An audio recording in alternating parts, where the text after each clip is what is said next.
All right, so now we got this movie called The Invitation. We see this lady in the castle. She's talking about, you know what I'm saying? The butler's like, yo, you hungry or whatever like that. She don't want to feed and all this other stuff. And she quickly smacked the butler out the way. I was like, God damn, she went ridiculous speed. Then she tied a rope around herself and fell off the thing and committed suicide. I'm like, oh shit. Now we go to New York to this lady by the name of Evie. She's basically like a waiter at this event and she's chilling with her homegirl. We'll call her Keisha. Anyway, we find out she goes back to her apartment. Her rent's past due, so clearly she ain't making a whole lot of money doing what she's doing now. And she's always been in love with pottery and making clay figures and stuff like that. Actually, it was more of a passion of her mother's and she continued on with it. Now, we found out her father passed away when she was 14, and her mother just recently died a couple months ago because of cancer. So one day, she actually goes in this site and starts looking up where the rest of her family is. It could be on her own. And she looks up this one guy. It ends up being this dude named Oliver Alexander. Turns out that's her long-lost cousin. Now, Keisha thinking it's some bullshit. She thinking it's some type of catfish thing. Now, let me ask a question. Can you get catfish for looking up your family on a family-based website? Let me know. But the only reason she thought this is because Oliver was white. So it was like, okay. So basically, get to this spot. Evie actually meets up with Oliver. They talk about this whole getting together thing. He came all the way from France or Europe. I can't remember which. Basically, some members of the family are going to get married. And then he's like, hey, why don't you come tag along? He's like, look, don't worry about money. I'll pay for the frequent flyer miles, all that other stuff. And it's a good way to get her to know the rest of her family. Now, seeing as how her mother always wanted her to go to France or Europe, let's just say Europe, she could take this time to be able to finally go and then get to see the rest of her family. So basically, she gets this plane ticket. You know what I'm saying? She meets up with Oliver in Europe. They go to this Dubois family estate because that's where they're having a wedding at. And then we see this bus pull up and a bunch of maids get off. Now, all these maids have numbers on their dresses. And we're thinking to myself, what the fuck is the deal with that? I've seen that before in anime. I always thought this shit was weird. But these maids do have names. One's named Dee, one's named Diata. And I don't want to go down the list of them. The point is, she accidentally bumps into one of the maids and they're carrying like glasses and stuff. She's trying to help out. The senior butler, Reginald, he's being like a rude. He's just an ass. But he didn't realize who he was talking to. He's talking to Evie. He was like, oh shit, all right. And then Walt, the manager of the mansion or whatever like that, comes up. And that's, here we go, love interest. So he's a real nice guy, getting to know her and everything like that. And she's basically going to stay on the grounds of the mansion. Now, she gets in the house, basically getting settled in. Now, once she gets in the room, she meets up with another manager by the name of Sarah. She's one of the high-ranking butlers, and she's actually pretty nice. So when we get settled, Sarah's telling her about the house and everything like that. She tells her about these things called shrieks, shrines. They're basically these type of birds that go crazy during a different season. But the reason she asked this question to begin with is because she was looking at the windows, and the windows had bars on them. So that's the reason for that. Now, I think I've heard of these type of birds before. I think they're actually legit. Not sure if they reside in Europe, but bottom line is, that's what's in the movie. Then she sees this picture on the wall of actually her aunt. Actually, a great-grandmother, this lady by the name of Emma. Emma is the chick that committed suicide at the beginning of the movie. So yeah, that's right. They're in that mansion. So basically, she calls her homegirl Keisha up, talking all this shit, like, yeah, just showing people around. She's like, oh, I know you about to smash some cheeks out there. She's like, nigga. She's like, and you got a lord of the mansion? Like, come on now. But Walt does come to the door and apologize to her about the butler and stuff like that. And the thing is, yeah, she is kind of feeling him, you know what I'm saying? So she comes out of her room one night, and we got Reginald and the other 6 butlers just like standing there, or the maids just standing there, whatever like that. I guess they're about to perform some type of ritual or something. The other maid, Sarah, comes out of nowhere and tells like, Evie, you can't be out here at night. You gotta go back to your room. She's like, I just wanted a glass of water. Like, I'll get you one. Just go back to your room. Now, there's one room that Reginald tells Eve she can never go into, and that's the library. They're doing renovations and whatnot. I'm like... So the crazy thing is, when she goes back to her room, the thing is, Reginald picks his number 2 maid out of all the rest of them got to go back to where they're going at, right? So they pick the number 2 maid to actually go in and clean up the library. But the thing is, why does he close the door behind her and then start making these random incantations, like, secretly, and then walking off? I'm like, the fuck was that about? Why would you lock somebody in the room if all they want to do is just clean it, right? So she's cleaning out this library. It doesn't even look like a library. It looks like one shelf with like, you know, one shelf with a bunch of books, right? It doesn't look like a full-fledged library. In fact, it looks like one big study office. You know what I'm saying? The maid's trying to turn the lights on. Lights ain't working. I'm like, the fuck am I going to clean in this shit?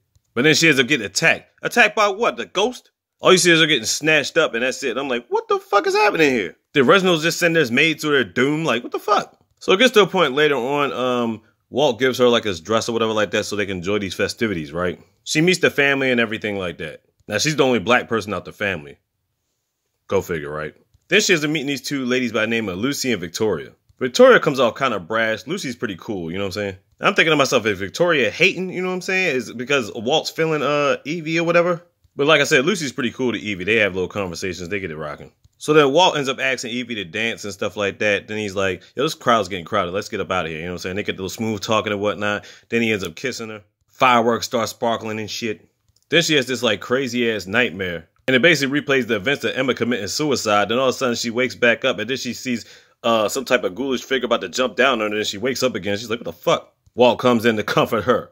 Then we got Reginald again. He gets like 2 of the maids, right? He needs one of them to bring up some wine from the cellar and one to do something else down there. So basically they go down the cellar. Once again, when they get down there, he ends up locking the door, doing his little incantation quiet shit, and then just walks off. I'm like, yo, he's setting these bitches up. So these maids are down there, they're trying to get the right wine, and all of a sudden some shit comes out, some figure comes out again. One of them gets a neck snap pulled away or whatever like that, and the other one gets jumped on. I'm like, what the fuck? Who is causing this mayhem? Then Evie had went out jogging or whatever, right? Now there's this other building across from this like refrigeration unit or whatever, and she looks, as you're seeing directly, it feels like she is seeing Emma through this fucking window. You're like, what the fuck?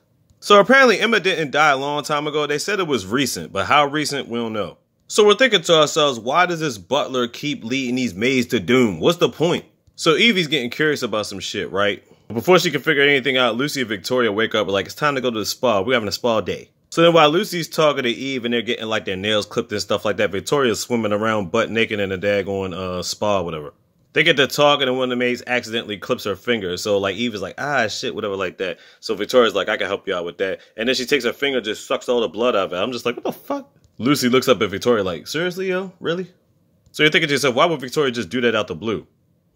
So Evie starts getting curious about shit later on. So while everybody supposedly sleeps, she actually sneaks into the freaking library. When she sneaks in there, she finds out information about the that family reunion website or whatever like that. Turns out they actually had more information on it than she thought. So she's pissed off at Walt that she hid this information or whatever like that. So she's thinking about ready to dip. So then he gets her to calm down. He's like, I'll tell you more about secrets or whatever like that. So he breaks it down like, look, I had to make sure of things or whatever like that. Because anybody can want to get me for money or whatever like that. I just didn't know who you were going to be and who were you. He made it up to her. They kissed, and he ended up giving her the business. So afterwards, they basically get ready for the like ceremony and whatnot. And he's like, yo, what if I was married to you? And he's like, you know, I was just joking, right? He's like, yeah, okay. So he's got another dress for her to wear, and then like everybody's at this soiree, and you're thinking to yourself at this point, like, so where's this bride and groom at?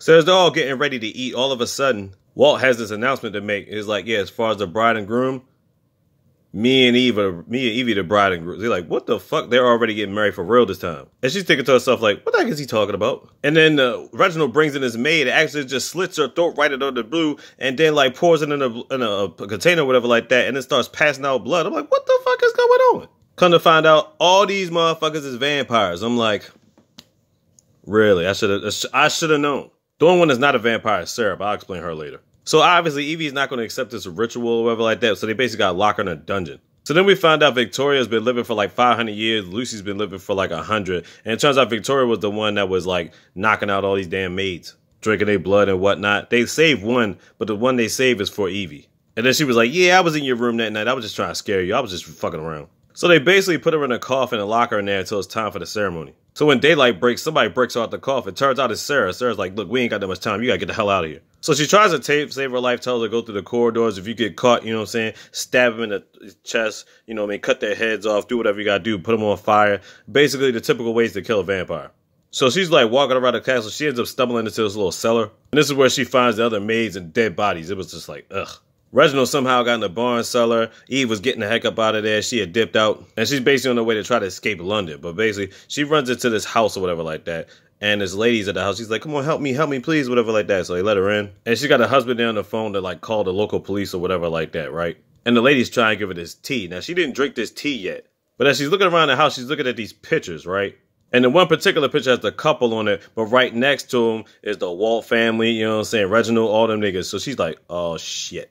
So she acted like she's about to drink the tea, but then she throws it at the dude, but then the lady smacks her with a bat or some shit like that. She's knocked out. So now she wakes up back at Walter's house. So with her stuck at basically week off exhaustion, she's going to go through with the marriage. So they got it all set up. She's like walking down the aisle, about to be with Walter. She looks back at Oliver like, Oliver, this son of a bitch set up the whole damn thing.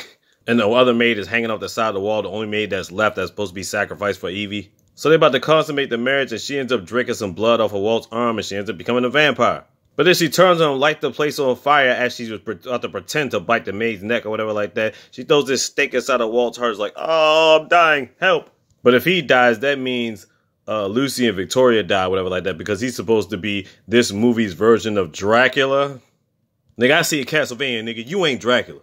But anyway, now she got vampire powers. But as she's trying to run off and through the castle, Victoria catches up with her and now they got beef. So basically they're like, we never thought you was part of the family, blah, blah, blah, all that goofy ass shit. So then they get the back and forth, but then Victoria starts giving her the beef. Then all of a sudden Lucy comes out of nowhere. She says she had enough and it's her against Victoria. Lucy ends up pushing Victoria back into the spear, but the crazy part is it landed through both of them, and both of them end up dying. Oh, by the way, they killed off Sarah before all this shit happened. I was like, damn, you knew she was going to get it coming. Like, she was the only one there left that wasn't a vampire. So Reginald comes in, and be waiting for him to get his ass whipped. Eve puts a spear through him, lays that smack down on his old candy ass. And then we find Walter, he grabs him by the throat, he's like, hey, he ain't dead yet. But then she whips his monkey ass too, kicks him in the damn fire, and all of a sudden, her powers are going away. Which means Walter was the potency of everybody's powers. If he's dead, then everybody, I guess, goes back to normal. So afterwards, she got the hell up out of there. And avenged her great-grandmother Emma and all that stuff. So then we get to 2 weeks later, we're back at New York. Apparently, Oliver's hit New York. He's trying to get her because he's like, oh, she ain't got no powers. But the thing is, Eve and Keisha are ready for him. Bottom line is, she got bats out because they're bats and they're batting a vampire. So she made a joke about that. But anyway, that's what happened. And that's pretty much the end of the movie. All I can say is this one was more straightforward.